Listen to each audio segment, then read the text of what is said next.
시장이 예상했던 것보다 그러니까 미국의 물가가 더 많이 올랐다. 그런데 네. 여기서 보면요. 지금 걱정이 되는 게 인플레이션의 이런 상승분이 소득의 상승분을 이미 잠식을 해버렸다. 이런 평가가 나오더라고요. 네, 그렇게 되면은 이거는 뭐 중산층, 저소득층들은 굉장히 어려워지는 거 아닙니까? 그러니까 당연히 이제 우리가 보통 이제 국채금리, 단기 국채금리 같은 경우에도 물가 상승률에 이제 변동해서 같이 이제 올라가는 경우가 있거든요. 이게 결국은 장기 금리에 영향을 주고 이제 미국의 경우에는 가장 큰 소득 중에서 지출 중에 하나가 그 집 렌트비예요.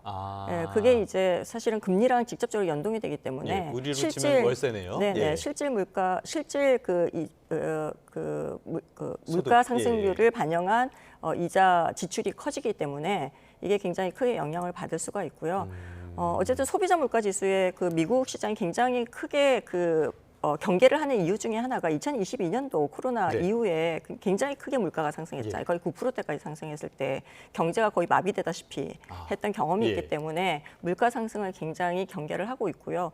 이게 이제 뭐하고 연계가 되냐면은 사실은 페드의 그 금리 인하를 전부 다 기다리고 있단 말이에요. 그러니까 미국 경기가 굉장히 불확실성이 큰데도 미국 달러가 굉장히 강세예요. 이게 미국 달러의 강세가 전 세계적인 화폐 대비해서 다 강세거든요. 이게 좀 안정이 되기 위해서 필요한 것은 연준 금리가 좀 떨어져야 되는데 이렇게 소비자 물가 상승률이 계속 오른 상태에서는 연준 금리가 떨어지기가 굉장히 한계가 있습니다.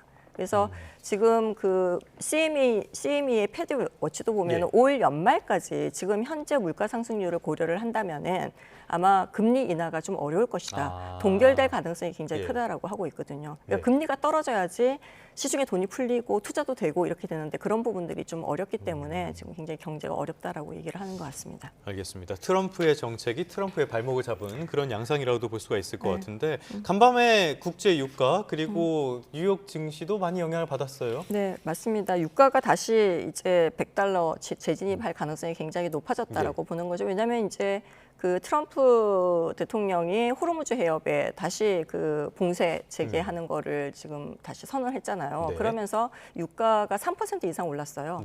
유가가 3% 이상 오르게 되면은 결국은 이게 실질적으로 한 3개월 후에 다시 물가에 영향을 직접적으로 줄 수밖에 없거든요. 그러니까 지금 물가 4월 달 물가는 이미 그 전쟁 시작하면서 오른 물가가 반영된 부분이고요. 지금 또 유가가 오르기 시작하는 부분은 또 한 3개월 정도 시차를 두고 생산자 물가와 소비자 물가로 연결이 되기 때문에 아마 올 연말까지 그 금리 인하가 굉장히 어려워지지 않을까라고 하고 있고요. 이렇게 되면서 지금 미국 증시도 사실 11일에도 굉장히 최고가 시장을 지금 보이면서 마감을 했거든요. 그렇죠. 연일 최고가요. 네, 근데 행진이었죠. 12일에는 지금 굉장히 많이 감소, 특히 반도체 부분은 필라델피아 반도체 지수 같은 경우는 3% 넘게 급락을 했고요. 그다음에 인텔 같은 경우에도 6.8% 하락한 걸로 나타났어요. 왜냐하면 이게 왜 이렇게 많이 빠지냐면 지금까지 많이 오른 그 반도체 그 종목들이 특히 이제 영향을 많이 받아서 많이 빠진 걸로 보여지고 있습니다.